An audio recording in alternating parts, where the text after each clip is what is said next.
ایک بات میں آپ سب سے کہنا چاہتا ہوں، کبھی سوچا آپ نے کہ کیوں یہ پوری دنیا کو اسلام کے خلاف کرنا چاہتے ہیں؟ اتنا اسلحہ، اتنا پیسہ، اتنا میڈیا لگا رہے ہیں دنیا کو اسلام سے متنفر کرنے کے لیے، کیوں؟ ایک تو اس کی وجہ فیتھ ہے، بلیف ہے، ٹھیک ہے، لیکن اس کی بڑی وجہ کیا ہے؟ کنٹرول۔ کیونکہ میرے بھائی اگر اسلام غالب آ جاتا ہے تو ان کی 5 ارب 60 کروڑ کی الکوہلک بیوریجز، شراب کی صنعت تباہ ہو جاتی ہے۔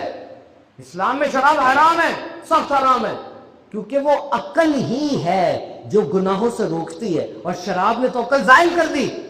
نزلے سے لے کے وہ بڑے والے کینسر تک ہر بیماری کا ہیلتھ رسک یہ شراب ہے۔ وہ ملک جہاں پانی کی طرح شراب پی جاتی ہے، وہاں کے 300 بڑے سائنسدانوں کی ریسرچ ہے کہ ایک قطرہ شراب بھی انسان کے فائدے کے لیے نہیں ہے۔ اور اگر اسلام غالب آ جاتا ہے تو 5 ارب کی گیمبلنگ، جوئے کی انڈسٹری گئی، کیونکہ اسلام میں جوا حرام ہے۔ مجھے کسی نے بتایا کہ کسینو ہوتا ہے نا جب جوا کھیلتے ہیں، ادھر گھڑی نہیں لگی ہوتی، کیوں؟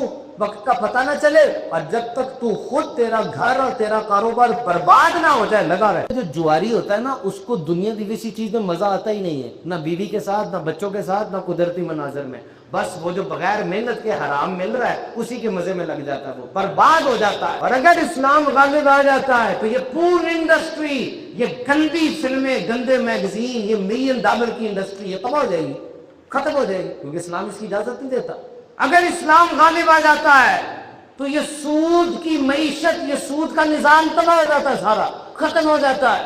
دیکھو میرے جسم میں خون گردش کر رہا ہے، 5 لیٹر خون ہے، یہ سر سے لے کر پاؤں تک راؤنڈ ٹرپ 20 سیکنڈ میں لگا لیتا ہے، لیکن اگر اس گردش کے درمیان میں خون پلاٹ کر جائے، کوئی رسولی بن جائے، خون جم جائے تو کیا ہوگا؟ دل کا دورہ پڑے گا، دماغ پھٹ جائے گا۔ اسی طرح پیسہ بھی معیشت میں گردش کرنا چاہیے، اور یہ سود بیچ میں کلاٹ بن جاتا ہے، پیسہ رک جاتا ہے۔ اسلام اپنے ماننے والوں کو ایک مقصد دیتا ہے، اور جو چیز اس مقصد کی راہ میں رکاوٹ بنتی ہے، ڈسٹریکشن بنتی ہے، مسلمان اس کو ہٹا دیتا ہے، کیونکہ نبی پاک نے فرمایا اسلام کی خوبی یہ ہے کہ بندہ بیکار لایانی باتوں کو چھوڑ دیتا ہے۔ تو یہ موبائل فون پہ ایپ، یہ گیم، یہ فلٹر لگا کے تصویریں، یہ کمنٹ، لائک اور شیئر، او بھائی اسلام آ جاتا ہے تو ان کے سارے سسٹم کا کریش ہو جاتا ہے۔ یہ کیسے اسلام کو اوپر لائیں گے؟ یہ خواہشات کے گندے سمندر میں ڈوبتا ہوا نوجوان، جس کا اپنی ذات پہ کوئی کنٹرول نہیں ہے، سارا کنٹرول ان کا ہے۔ یاد رکھنا، باعمل مسلمان کبھی بھی خواہشات سے بہکایا نہیں جا سکتا، وہ ہر کام میں دیکھتا اللہ کا حکم کیا ہے۔ اور آج پوری دنیا میں کرپشن کے خلاف، برائی کے خلاف اور لا لیسنس یعنی لا قانونیت کے خلاف یہ جو چکر چل پڑا ہے دنیا کے اندر، کہ جس کے پاس طاقت ہوگی وہ جو مرضی کرے، اور جو کمزور ہے سارے مل کر اس کو مارے۔